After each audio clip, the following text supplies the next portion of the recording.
There we go. I see everyone is loading in at the participants. So everyone, welcome to the 6th Annual Stinson Lecture. I'm going to give us a few minutes for folks to enter and click those buttons before we start. So just give us a minute or two and then we'll kick things off. And while we are, I can do some business, some housekeeping while we're waiting. If those of you who are just joining the seminar and participating today, you will see at the bottom of your screen that we have enabled a question and answer box. And so if you have any questions during the course of this hour that we're together that you would like to ask, you can put your question, just type it right in that Q&A box at the bottom. So that's where we'll find questions. We'll leave some time for questions at the end.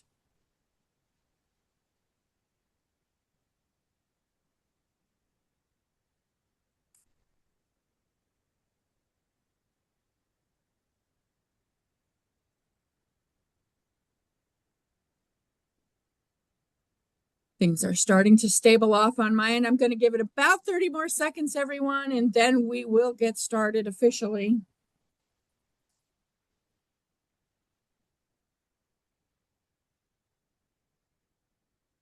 All right.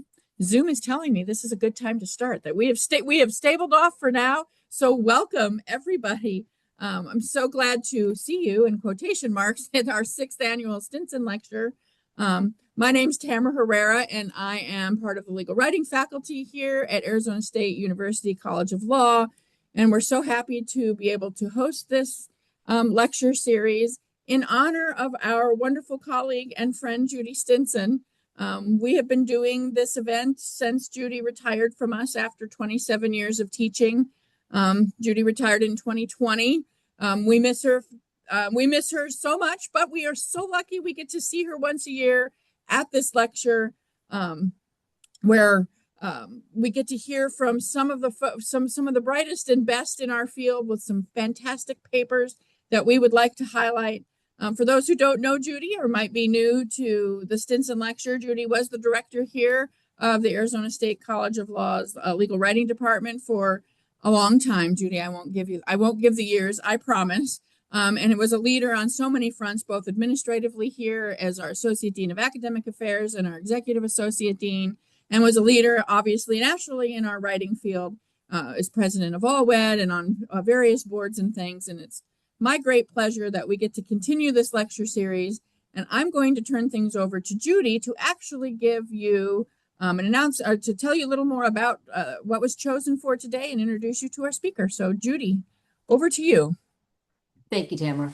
I would like to thank first Associate Dean Herrera. In addition to teaching legal writing at ASU for a couple decades now, she has been for the last many years an Associate Dean administratively in the law school and works about a bazillion hours a week. So I really, really appreciate your extra time you take and took again this year to make this event happen.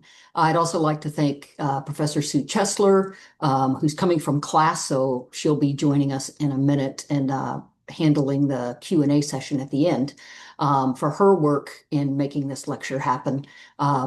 Having done some administrative work, I know things don't just appear. A lot of people have to do a lot of work, and I'm very appreciative because I just appear, but the rest of them do all the work. So thank you. And it is hard to believe this is the 6th annual lecture, but it's such a great reflection of our field. It's the legal writing field, thoughtful, engaged colleagues are really what makes legal writing such a great place to teach and group of people to work with. So thank you all for being here. I appreciate that and really feel lucky that we have the opportunity to share scholarship in this way, in addition to so many other ways that our field has grown into. And it's now my pleasure to introduce Sarah Ricks, Distinguished Clinical Professor at Rutgers Law School, Camden. Most of you know this, but Professor Ricks graduated from Yale Law School and practiced constitutional litigation, especially civil rights, for a decade. For the last 25 years, she's been teaching legal writing and other courses at Rutgers, and still continuing her civil rights work. I don't know how. I don't know how there are that many hours in the day, but in addition to all of her service to the legal writing field, to her law school, all of her teaching and her scholarship, she still manages to stay active and participate in a variety of ways in constitutional issues. Her textbook, Current Issues in Constitutional Litigation, a context and practice casebook, has been praised for its law practice simulations, allowing students, quote, to access this material in a manner that bridges the divide between doctrinal and clinical education, which is amazing. It really is. We need more casebooks like that in every subject. That, by the way, was a forward by Michael O'Connor, who was one of the first two legal writing professors hired by ASU back in the 1990s. So it was really nice to see his contributions and his recognition of your book. Professor Rick's dedication to both teaching students how to practice and preserving constitutional rights is really commendable. And I am so pleased that she agreed to share her paper with us today. It's a fantastic paper. We're really fortunate. It's forthcoming in the UCLA Law Review, so you'll all have a chance to read it, but I'm really looking forward to today's lecture. Her paper is Suppressing Constitutional Law, Qualified Immunity and Non-precedential Opinions. Thank you, Sarah. Thank you so much. What a gracious introduction. Mike O'Connor, not only a classmate of mine, but a personal hero for his incredible work with the Equal Justice Foundation. So thank you so much to Arizona State, to Dean Stacy Leeds for sponsoring the 6th annual Stinson Lecture. Thank you to Judy Stinson herself, whose distinguished academic career inspired this series. She had nothing to do with setting it up. It's done in her honor. Thank you to Sue Chesler and Tamara Herrera for planning and organizing this event. It is my honor to present the Stinson Lecture. I thank them for inviting me, and I thank you for coming today. The name of the article, as you can see on the screen, is Suppressing Constitutional Law, and I'm going to talk a bit about qualified immunity and the intersection with non-precedential opinions. The article's coming out soon.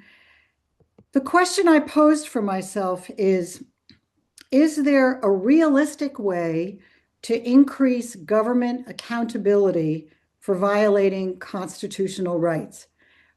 The Supreme Court could step in and rein in qualified immunity, but that isn't going to happen. Congress could step in and rein in qualified immunity because it has a statutory basis, but that isn't going to happen either. So what I was trying to do was come up with a realistic way to increase government accountability for violating constitutional rights without waiting for the Supreme Court or Congress.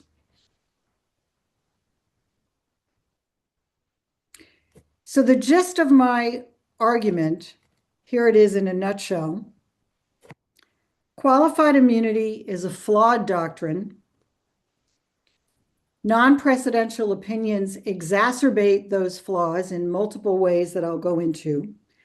And together, this results in suppressing constitutional development, stagnating constitutional law, in part because a circuit's choice to label a decision non-precedent instead of being neutral actually shapes legal doctrine.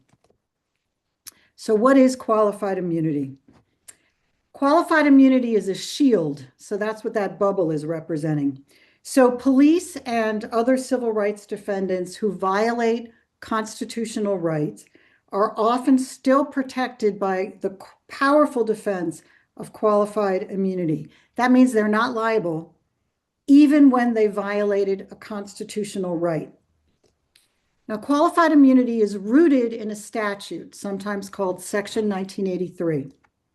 The gist of the statute is that a person acting under color of law, meaning a state actor, shall be liable for causing a constitutional violation. Note what words are not in the statute. Qualified immunity is not in the statute. It's a judge-made doctrine. The Supreme Court created that doctrine. So here's qualified immunity, the essential components. Qualified immunity protects defendants who violate constitutional rights if the right was not clearly established, that's a term of art, at the time of the conduct. Now, this is very difficult to show that a right was clearly established, not today, the date of the decision, but back in time, at the time of the violation. So there's two times in a qualified immunity decision. It's the day the court is considering the case versus 2, 3, 4, 5 years ago, the date that the state actor did whatever the bad thing is. Those two timelines are really important, and the right has to have been clearly established at the time of the conduct, the individual actor's conduct. So to show that a right is clearly established, that's the term of art, usually plaintiff has to produce an earlier decision specifically defining the constitutional right. And that's a good reason for that. It's so the defendant was on notice. So there's a good basis for this. But even though most federal appellate opinions are not precedential, sometimes called unpublished, non-precedent often is not allowed to clearly establish rights. In fact, about 85% of federal appellate opinions are not precedent, unpublished, not precedent, and about 65% of qualified immunity opinions are also non-precedent, unpublished. So many or most examples that a plaintiff might be looking for in their search for analogous facts will be in that much bigger pile of non-precedential opinions, unpublished opinions. So let me give you an example of this problem. A federal appellate court found a police officer had violated the Fourth Amendment by using excessive force to arrest a woman. He was much bigger, 200-pound police officer, slammed the woman face down onto the ground, causing a concussion. She was much smaller, a 115-pound woman, very young, was nonviolent, and she had only minimally resisted arrest. It was a misdemeanor. She was attempting to pry the police officer's fingers off of her arm. Now, the court easily determined, yes, this police officer violated the Constitution. They're talking about the day the court was making the decision. But nevertheless, the officer was held immune. Why? The officer was not on notice that the Fourth Amendment prohibited his violent arrest of a nonviolent misdemeanant because none of its precedents, the court said, had, quote, clearly established, that's the term of art, that constitutional right.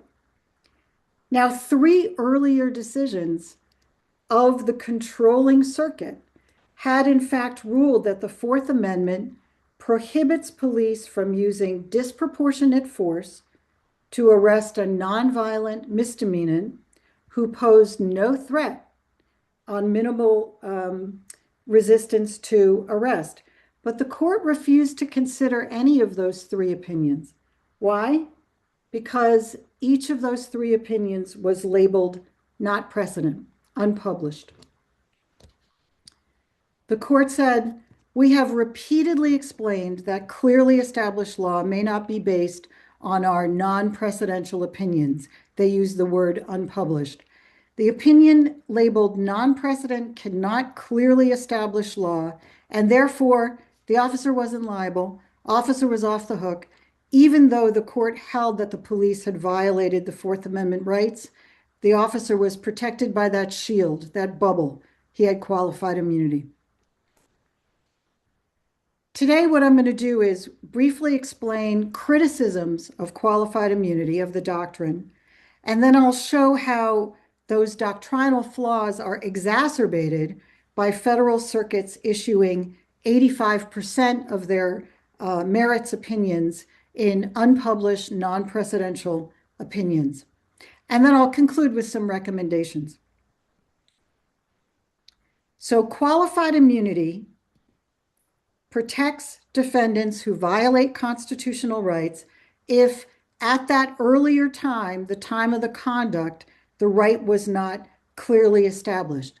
Now, as I said, qualified immunity is rooted in a sensible concept, fair notice to the civil rights defendants. So government defendants, I have a police officer in front of you, but that's just a stand-in. Government defendants might be police, correctional officers, social workers, public school teachers, any state actor responsible for violating constitutional rights.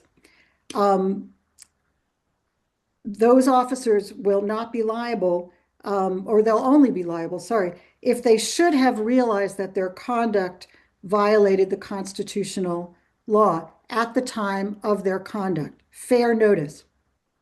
But constitutional law is not static. It changes over time. And a court might be deciding this claim 2, 3, 4, 5 years after the defendant acted. So it's fair. The defendant should only be responsible for violating constitutional rights that were clearly established at the time of the conduct. And they shouldn't be held responsible if at that earlier time the constitutional right was unclear. But plaintiffs face a formidable burden. You're looking at a staircase. This is representing the plaintiff's burden. Plaintiffs face a formidable burden to prove that a right, a constitutional right, was clearly established. So I'm going to walk through each of these 4 steps, starting with the first step. To overcome qualified immunity, the plaintiff has to clearly establish a right by, first step, defining the constitutional right with a degree of specificity. I'm quoting the Supreme Court. By producing existing precedent, second step there, on analogous facts that place the constitutional question beyond debate, again, quoting the Supreme Court. And next step up, by producing earlier precedent on analogous facts, even when the constitutional violation should be obvious. And fourth step up on that staircase, even though lower courts are producing fewer constitutional rulings in qualified immunity decisions, both because courts are allowed to skip the constitutional issue and just say, all right, defendant wins because there's no clearly established right, without ever deciding the constitutional issue. They're allowed to do that. And also, connecting it back to non-precedential opinions, courts often decide constitutional cases and qualified immunity cases in the 85% of federal appellate decisions that are not precedent and therefore disqualified by most circuits from clearly establishing constitutional rights, as you just saw. Now, qualified immunity is heavily criticized. Judges, commentators, nonprofits across the ideological spectrum have sounded alarms about qualified immunity. Here's Justice Sotomayor. She's criticized the Supreme Court for interpreting, quote, a purportedly qualified immunity to be an absolute shield for unjustified killing, serious bodily harm, and other grave constitutional violations.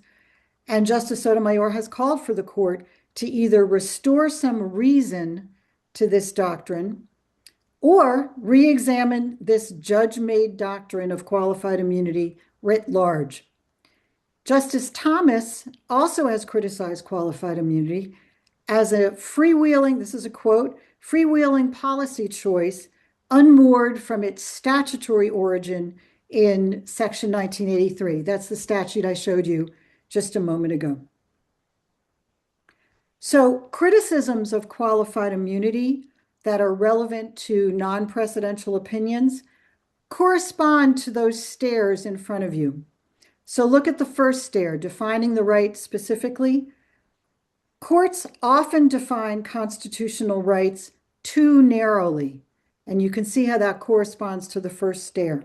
Second stare, courts require prior decisions to have not just analogous facts, but almost identical facts. That corresponds to the second stare. One step up, courts require a prior decision recognizing the right, sometimes even when the constitutional violation is obvious. And finally, the top stare, a fourth criticism of qualified immunity is that too few decisions define constitutional rights. Now, each one of these criticisms, I think, can help you see why it's important to have a bigger pool of examples, cases. That's important to be able to establish a right. You're more likely to be able to establish a constitutional right if you're able to reach into a bigger pool of cases. You're more likely to find an earlier case with similar facts, for example. I'm going to walk through each one of these different criticisms, starting with courts define constitutional rights too narrowly. So if a constitutional right is defined broadly, then you're more likely to be able to show that the right was clearly established by some earlier case. If a constitutional right is defined narrowly or more fact specifically, then you're much less likely to be able to show that an earlier case clearly established that right. So here's a quote from a federal judge. Just as a court can generalize too much, it can generalize too little. If it defeats the qualified immunity analysis to define the right too broadly as the right to be free from excessive force, because then you can see that state actors would be liable too frequently, that's too broad, there's not enough notice. It also defeats the remedial purpose of Section 1983, the statute that I showed you a moment ago, to define the right too narrowly, he says, as the right to be free from needless assaults by left-handed police officers during Tuesday siestas, because then the state actors would almost never be liable, almost never be held accountable. So it's a balancing. So courts, this is a major criticism of qualified immunity, is that courts are defining these constitutional rights too narrowly. I'm going to show you an inverted triangle. So some courts define a right so fact specifically that it's almost impossible for plaintiff to find an earlier case recognizing that same constitutional right, effectively then expanding immunity. The more narrowly and fact specifically the court defines the right, the more likely that no earlier case recognized that specific constitutional right. And that means the right will not be clearly established, and that means the defendant is immune, off the hook, even when they've violated constitutional rights. So take a look at this inverted triangle. So if you look at the top of the triangle, you see the Fourth Amendment prohibits using unreasonable force. That's the definition of a right, straight from the language of the Constitution, straight from the Fourth Amendment. But that's too broad. I think you can see that that's too broad to put any officer on notice about what that police officer is doing in that moment might violate a constitutional right. Again, I'm just using police officers as a stand-in. A civil rights defendant in Section 1983 can be social workers, public school teachers, all kinds of people. So if you define the right really broadly, Fourth Amendment prohibits unreasonable force, that's too broad to put an officer on notice. Look at the intermediate level there. If you define the constitutional right by the need for force, then you're more likely to be able to establish that as a constitutional right. If you define a right more fact specifically, then you're less likely to be able to establish a right. So in that Fourth Amendment case that I talked about in the very beginning, the police officer tackled a nonviolent misdemeanor. The court recognized that, there's support for Fourth Amendment principle that force is least justified against nonviolent misdemeanants who do not flee or do not actively resist arrest, which pretty much sounds like what happened in that case where the 200-pound police officer tackled the nonviolent misdemeanant.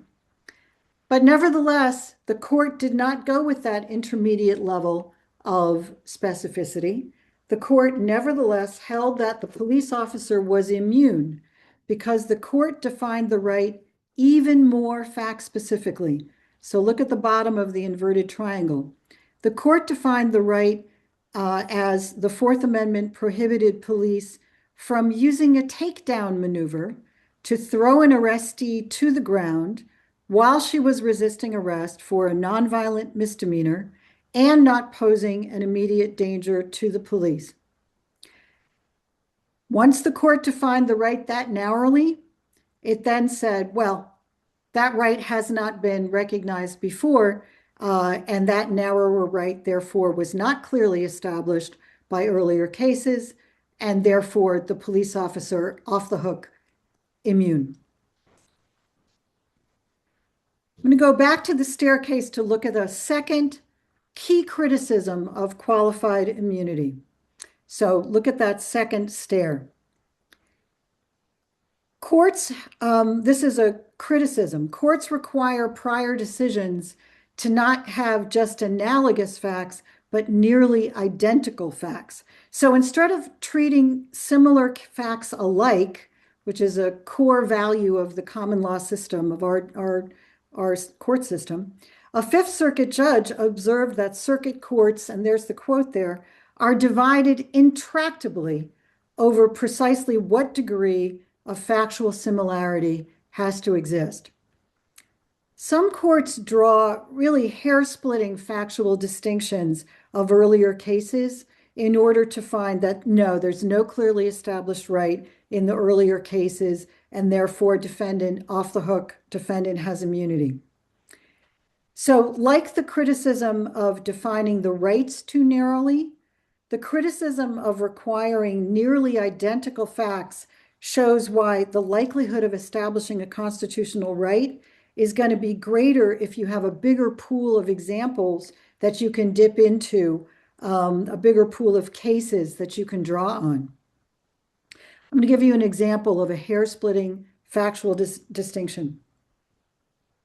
The Sixth Circuit granted qualified immunity to a police officer despite its own precedent holding that an officer violated clearly established law by ordering a police dog to attack a non-threatening suspect who had surrendered by lying on the ground with his hands by his side. The Sixth Circuit said, despite that precedent, it wasn't clear that ordering a police dog to attack a non-threatening suspect who surrendered by sitting on the ground with his hands in the air also violated the Fourth Amendment. The constitutional right, the Sixth Circuit said, it wasn't clearly established because the plaintiff had not pointed to a case, this is a quote, suggesting that raising his hands on his own is enough to put the officer on notice, and that ordering a police dog to attack was unlawful. I consider that a pretty hair-splitting factual distinction. So sticking with the stairs, go up to the third step. A third key criticism of qualified immunity is that courts require a prior decision to clearly establish a right, even when the constitutional right is pretty obvious. Oh, here's an example. The Ninth Circuit held that a group of police actually, who stole $225,000 while searching a home were immune because no earlier case had given the police notice of the wrongfulness of their conduct. I think it's pretty obvious. You're not supposed to steal. That might even be in the Ten Commandments. Fourth key criticism of qualified immunity. Go up to the top stair there. Circuit courts produce too few decisions defining constitutional rights, resulting in perpetually undefined rights. Courts often grant immunity without first defining the constitutional right, which they're allowed to do. The Supreme Court allows them. But if a court holds that a constitutional right is not clearly established, and therefore there's qualified immunity, but the court ducks defining the constitutional right, then that right remains undefined. And that means the next plaintiff tomorrow cannot invoke this case as having established the right. Now, Justice Kagan has recognized this very problem as something very serious to be considered. She recognized the risk of perpetually undefined constitutional rights if courts always bypass the constitutional question. Now, note again, the Supreme Court allows it. They're allowed to do that. But if it always happens, you get this perpetually undefined rights. Now, let me give you an example of why perpetually undefined rights, why that's a problem. What you're seeing in this image, if you see the 3 red circles, within each one of those red circles is a person exercising their First Amendment right to record police.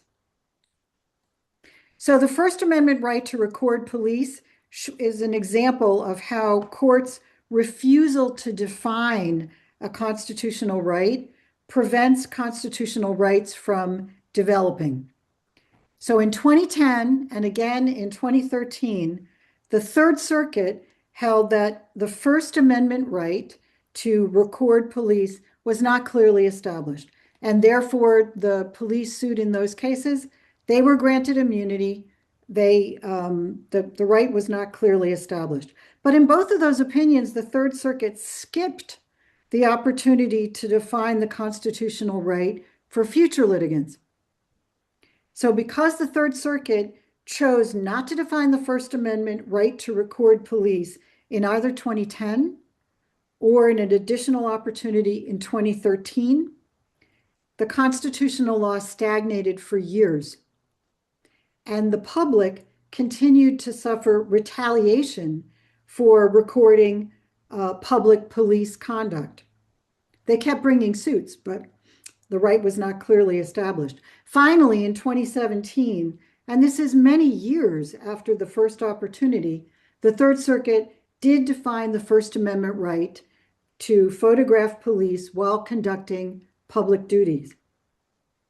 But even then, in 2017, those officers again off the hook, qualified immunity, because the right was not clearly established earlier than 2017. So the police lacked fair warning that they were violating a right. The court should have defined the right, in my view, earlier, because as the Circuit Court admitted in 2017, this First Amendment issue is of great importance, and the recording of police activity is a widespread common practice. So I've just walked through 4 criticisms of qualified immunity, and now I'm going to walk through how these critiques of qualified immunity are amplified when an appellate court chooses to stick the label "not precedent," unpublished, on one of its opinions, as they do in about 85% of their merits decisions. Now, just a quick reminder that precedent means it's binding on future panels of that court, of that circuit. It's binding on trial courts within the circuit, and it's binding on all the parties, the potential litigants within the circuit. Non-precedent, by contrast, is binding only on the parties to that particular lawsuit.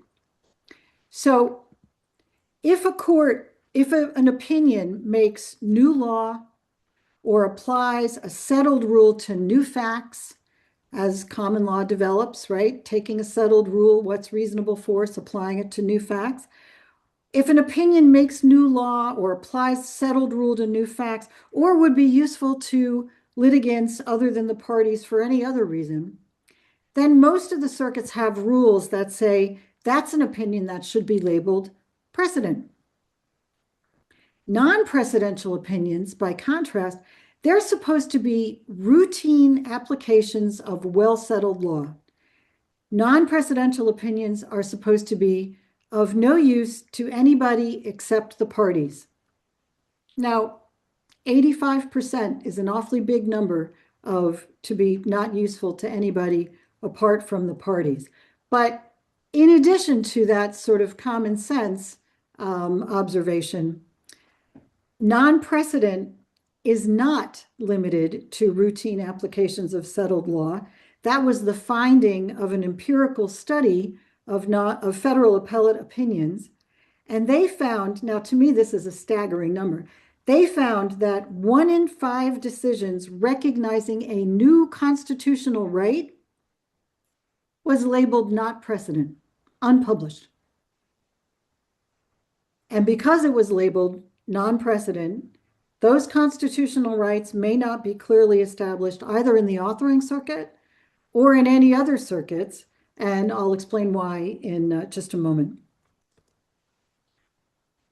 So I've mentioned this 85% number before. Federal appellate courts decide about 85% of their merits decisions in non-precedential opinions. Some circuits are higher. The Ninth Circuit is about 94%. Other circuits are lower. So why do they do this? Why do they produce non-precedential opinions? It was a strategy, an experiment that began in the 1970s, but has picked up steam. It started as a strategy to deal with their overwhelming volume. Federal appellate courts are really overworked. They have way too many cases, way too much work for the number of people doing the job. So it was an efficiency that they came up with, an administrative efficiency. It wasn't supposed to have any effect on legal doctrine. This strategy, though, this administrative efficiency of labeling a decision not precedent, and the reason it's more efficient is you can crank out a non-precedential opinion a bit faster and maybe devote fewer scarce judicial resources if the opinion is like 10, 15, 20 pages long instead of these, enormously long federal appellate opinions that we have that are precedent. But this strategy, labeling an opinion unpublished, not precedent, this is not neutral when those decisions are relevant to qualified immunity. The non-precedential label, as I've said, is not supposed to have any effect on legal doctrine, but that label non-precedent on 85% of decisions on the merits and 65% of qualified immunity opinions, it actually substantively shapes qualified immunity doctrine. And that's in part because plaintiffs usually have to find a factually analogous previous case to show that the law was clearly established in the past at the time that the alleged bad actor acted. And if the pool of available facts to analogize is drastically reduced because the non-precedential cases are often excluded, ineligible to establish clearly established law, then by limiting the pool of examples that a plaintiff can draw on to establish constitutional rights, this strategy of labeling 85% of their opinions and 65% of qualified immunity opinions as non-precedent actually increases the likelihood that defendants will be immune. And we saw that in the example at the beginning, where the police officer who tackled the 115-pound violent misdemeanor, the non-precedential cases were disregarded. And I'll further unpack that. So non-precedential opinions exacerbate doctrinal flaws of qualified immunity in multiple ways. The non-precedential label can shape doctrine because most courts prohibit reliance on non-precedent when trying to figure out was the right clearly established at that earlier time when the, I'll say, police officer was acting. Now, the sources of what law is clearly established Some of them are well settled, not controversial. Decisions of the United States Supreme Court, that is a source of clearly established law. Precedential decisions from your own circuit, that is a source of clearly established law. In addition, a robust consensus of other circuits can also clearly establish law. That used to just be consensus, but the Supreme Court recently added the adjective robust. Now, a non-precedential label is not supposed to have any effect on doctrine, but in the qualified immunity context, labeling an opinion non-precedent can shape doctrine and can disqualify the opinion as a source of constitutional law in future litigation.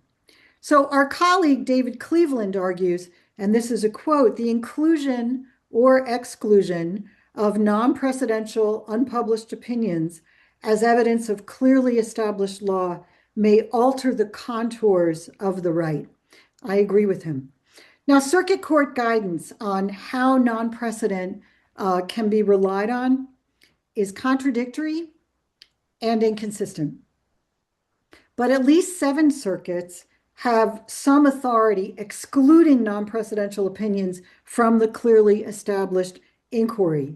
And we saw that at the beginning, the example I gave you, where the court held that the police officer was immune for tackling a nonviolent 150-pound woman and refused to even consider the relevance of 3 opinions from their own circuit because each of those opinions was labeled unpublished, non-precedent. The non-precedential label can shape qualified immunity also for a different reason, that judges may apply the decision inconsistently with one another. The label non-precedent reduces the likelihood that courts or litigants can rely on the opinion to establish constitutional rights either inside the circuit or outside the authoring circuit. Even within one circuit, there's some arbitrariness because different appellate judges and different trial court judges may differently evaluate the legitimacy and persuasiveness of a particular non-precedential opinion as a source of, quote, clearly established rights. So that arbitrariness illustrates why non-precedential opinions are especially pernicious in the context of qualified immunity. Courts and litigants should be able to rely on a right announced by a hierarchically superior court, and yet are prevented from doing so often because of that label, unpublished, not precedent. So that non-precedential label exacerbates the doctrinal flaws of qualified immunity in a third way that has to do with analogical reasoning and factually identical precedent. So non-precedential opinions compound the problem of some courts requiring plaintiffs to produce an earlier case with identical facts in order to overcome qualified immunity. Remember, that's a much bigger pile, the non-precedential pile. So that much bigger pile of non-precedent, that's more likely to have examples of analogous facts. Since 85% of opinions, merits opinions, and 65% of qualified immunity opinions are in that non-precedential pile. So that non-precedential status of most opinions shrinks the pool of available fact patterns if circuits limit the available pool of analogous facts to the much smaller pile of precedent. And that is the norm. A fourth way that non-precedent exacerbates doctrinal flaws of qualified immunity has to do with analogical reasoning and narrowly defining constitutional rights. So think about that bigger pile of 85%. The narrower the right, the broader the qualified immunity. So narrowly defining the constitutional right increases the likelihood that the right is not going to be established in an earlier pre-existing case. And if it's not clearly established, then the state actor is off the hook, has qualified immunity. Defining a constitutional right narrowly in a non-precedential opinion exacerbates the problem. Because if the non-precedential opinion narrowly defines a constitutional right, then the non-precedential label, that label unpublished, may disqualify the opinion from clearly establishing even that narrower right for the next plaintiff, either within the authoring circuit, because a subsequent panel could just ignore the opinion, it's not precedent, I'm not paying attention to it, or in other circuits, because most circuits refuse to count non-precedential opinions when they are tallying a consensus of persuasive authority to clearly establish a right. Again, that arbitrariness underscores why non-precedential opinions are especially pernicious in the context of qualified immunity. So qualified immunity's doctrinal defects, and what I've walked through here today, is defining constitutional rights too narrowly, requiring precedent with nearly identical facts, refusing to recognize obvious constitutional violations. All of those doctrinal defects cause unnecessary relitigation and constitutional stagnation. And all of those problems are compounded by federal circuits labeling 85% of their merits opinions non-precedent and 65% of their qualified immunity opinions as unpublished non-precedent. And the arbitrariness of excluding non-precedent from being sources of constitutional rights. Discrepancies in valuing non-precedential authority really undermine some of our core values of core common law values of predictability, of treating like cases alike, of judicial fairness. So the proliferation of non-precedential opinions broadens the qualified immunity defense, advantages defendants in the sense that they're more likely to win, and hinders the development of constitutional law. Now, I have some recommendations. As I said at the outset, federal circuit courts do not need to wait for the Supreme Court or Congress to act. Federal circuit courts right now can act on their own to better balance holding officials accountable while also shielding officials from unfair liability.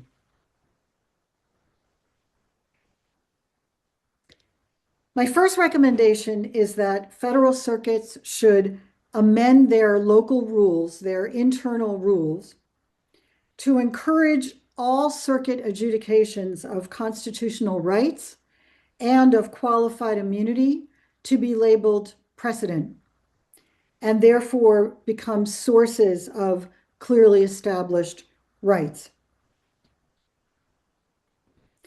I also recommend that federal circuits should amend their internal rules to recognize that non-precedential opinions are legitimate authority to clearly establish rights, especially because, as that empirical study showed, 1 in 5 circuit decisions recognizing a new constitutional right was labeled unpublished, non-precedent.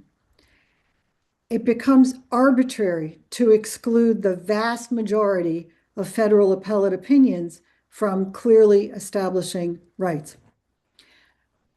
And I'm going to add a special legal writing point here, which is treating unpublished opinions differently from opinions published in the Federal Reporter is an anachronism. It's left over from the pre-electronic age when we used to do research in books. We don't do that anymore. We haven't done that in decades. Now we access all opinions electronically the same way, both precedent and unpublished non-precedent. Of course, they're actually published because you can read them online. That's where we see the quote, unpublished non-precedent. I have other recommendations for circuit courts to amend their rules to permit reliance on non-precedential authority in qualified immunity because it's useful in multiple ways. It's useful as evidence that a constitutional right is obvious or already settled.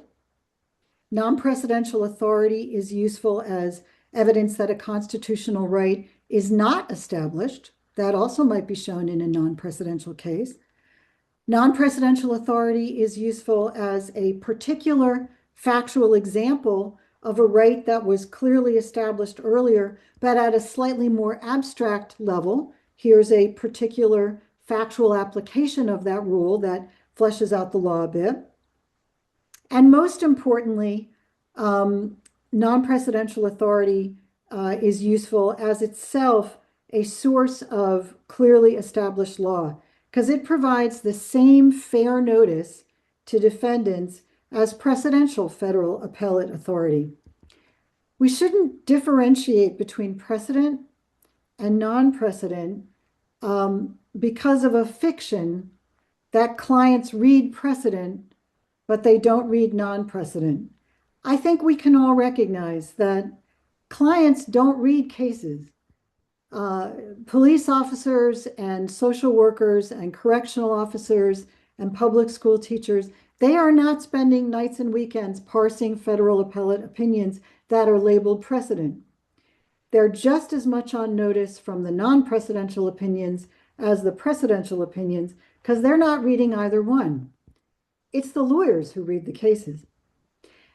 I also want to make sure that it's clear that defendants would also benefit from relying on the non-precedential pile of cases because that huge pile of 85% of non-precedent is more likely to have examples of abstract legal rules fleshed out in a particular factual circumstance or even modified in a particular factual context, as David Cleveland, our colleague, also argues. And defendants would benefit because currently defendants can't reliably predict whether a non-precedent is going to be persuasive or just ignored. And remember, this entire doctrine, qualified immunity, is rooted in the concept of fair notice to defendants. So this lack of predictability is especially significant for a doctrine premised on fair notice to defendants. They ought to be able to pull from that pile as well. I have one more recommendation, and that is that circuits amend their internal rules to discourage panels of the appellate court from skipping the constitutional issue when holding that a right is not clearly established. That would allow more constitutional development and allow reliance on the opinion to, even if the individual defendant in the case today gets off on qualified immunity, no clearly established right, by defining the right, it now is creating useful authority for the next plaintiff. So you don't stagnate the development of constitutional law. And following the recommendation of several scholars, if a circuit court is going to skip defining the constitutional right, then just say why. Why are they skipping it? So those are my recommendations. And I want to thank each and every one of you for coming today, and thank Arizona State and all of their faculty again for inviting me. This was my privilege. And I want to open it up for any questions that anyone might have. And Tamara, you're going to tell me whether I should stop sharing or just keep the screen as it is. You can leave the screen as it is. I think that will be fine for the recording. Okay. And if anyone has any questions, the question and answer box is open. You should see it at the bottom of the screen.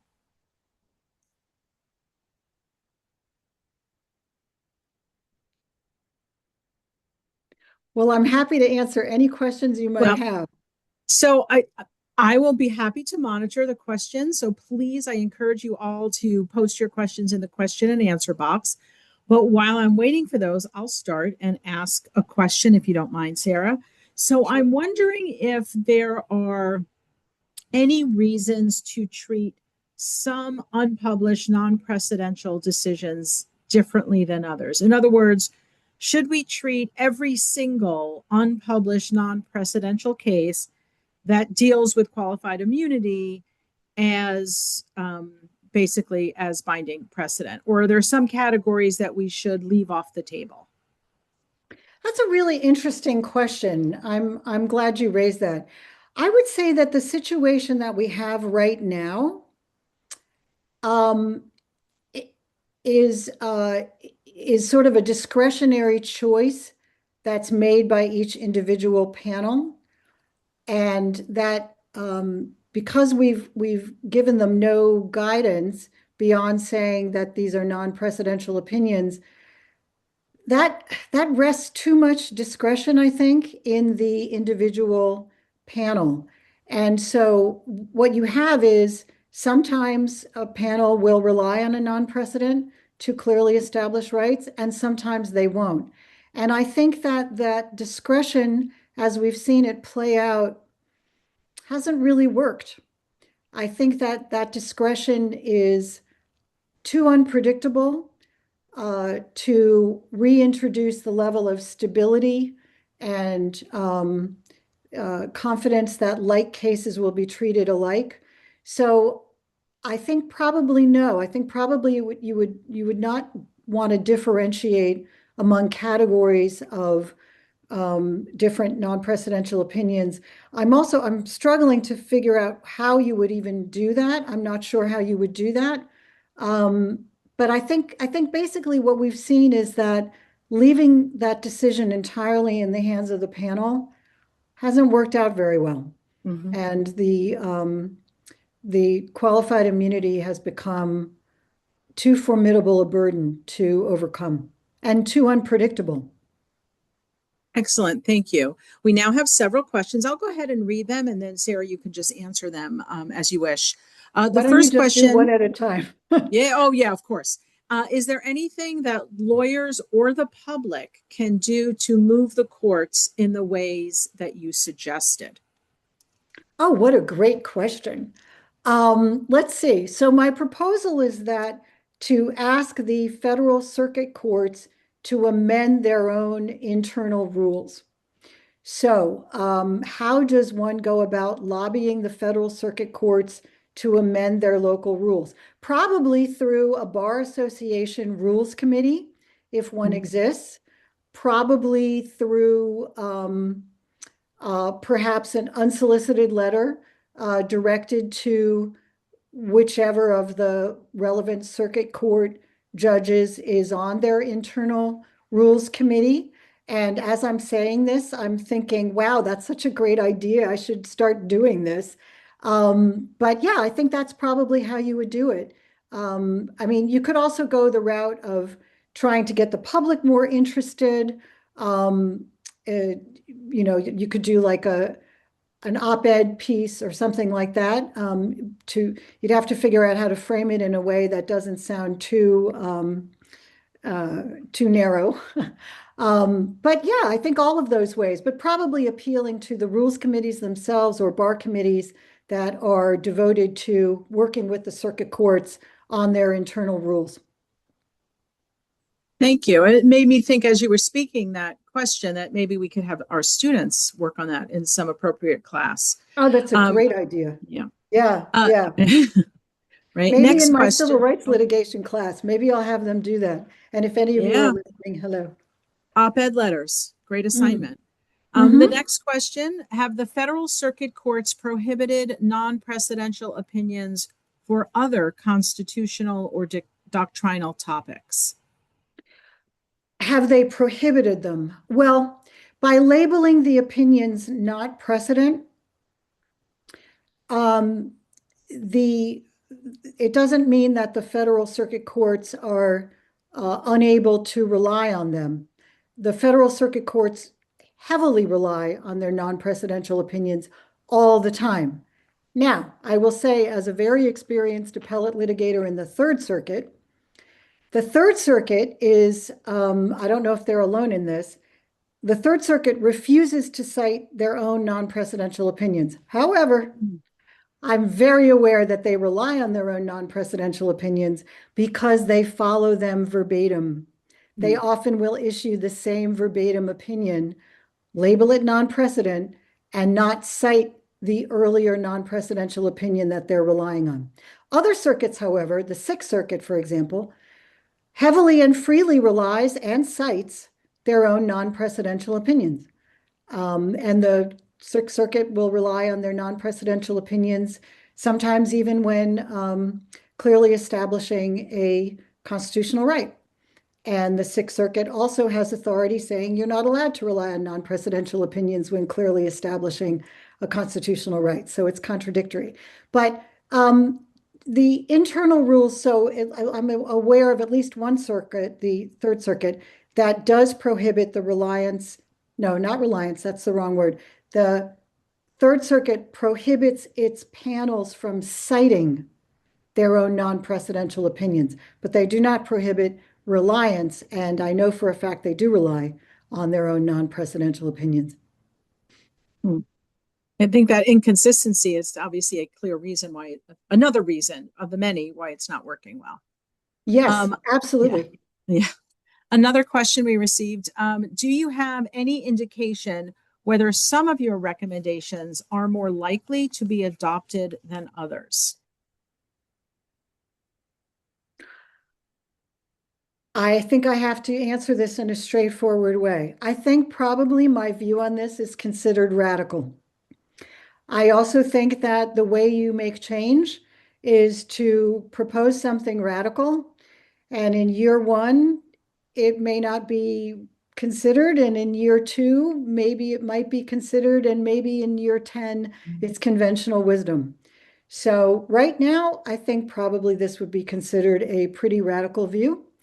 I will say that I am in the American Law Institute. We are currently engaged right now on drafting the very first restatement of constitutional torts.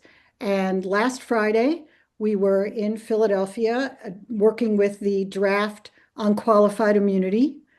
And somebody, maybe it was me, proposed this idea for the restatement. And I will say that another law professor also did. So, change happens incrementally, but it's one step at a time. Excellent. Thank you. Next question. Of course, it starts with wonderful presentation. So thank you, Sarah. Thank you. If, as the federal appellate courts claim, these opinions are always applications of existing law to non-novel facts, aren't they, in fact, the best possible evidence of clearly established law? Well, Doesn't that the courts, sounds. oh, it keeps going. I'm sorry. Sorry. Doesn't the court's refusal to treat them as such demonstrate that the courts really think of them as lesser or junk opinions as opposed to legitimate resolutions of law?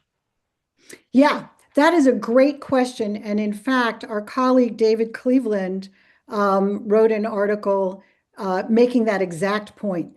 Isn't that pile of non-precedent, which is ostensibly routine applications of settled law, isn't it the very, very best authority of what's settled law? I agree with him. Yes, I think it is. And so why do the circuit courts reject them as authority? I think he's, or I don't know who's asking the question, but I think the questioner is probably correct that the courts sort of dismiss these. There's a very good article written about the strategic decision-making that goes into non-precedential opinions. This is sort of, pulling back the curtain on the Wizard of Oz, but sometimes a non-precedential opinion will be written over a dissent, and sometimes a non-precedential opinion will be issued with a unanimous opinion. And there is some evidence that maybe there's some strategic decision-making that goes into the decision to put the label non-precedent on an opinion. In other words, okay, I'll go along with you and agree with you, says one judge to the other two, but only if you label it not precedent. And there's some evidence that that kind of strategic decision-making goes on in an article of that title. Very interesting. Thank you. There are no other questions in the question and answer. We're going to do one last call. If anyone has any questions, please go ahead and type them in there now. If not, do any Tamara or Judy have any questions? If not, I'm going to turn it back to Tamara. Great. Thank you so much. You've given me more to think about than I thought an hour ago. And now the question, those of you who ask questions, thank you, because now you gave me even more to think about. And that's what I love about having these webinars. I'm letting everyone know we will post this webinar on our Arizona State legal writing page so that you can share it with your colleagues and friends who couldn't be here today. And please join me in a virtual round of applause for our speaker, Sarah. Thank you so much for joining us today. What a wonderful paper. We cannot wait. We're stalking UCLA for its publication date. And thank you, Judy. Thank you, Judy. Thank you, Tamara. Thank you, Sue. And thank you, Arizona State, and everybody who came today. Thank you so much. Thanks, Sarah. Have a great weekend, all.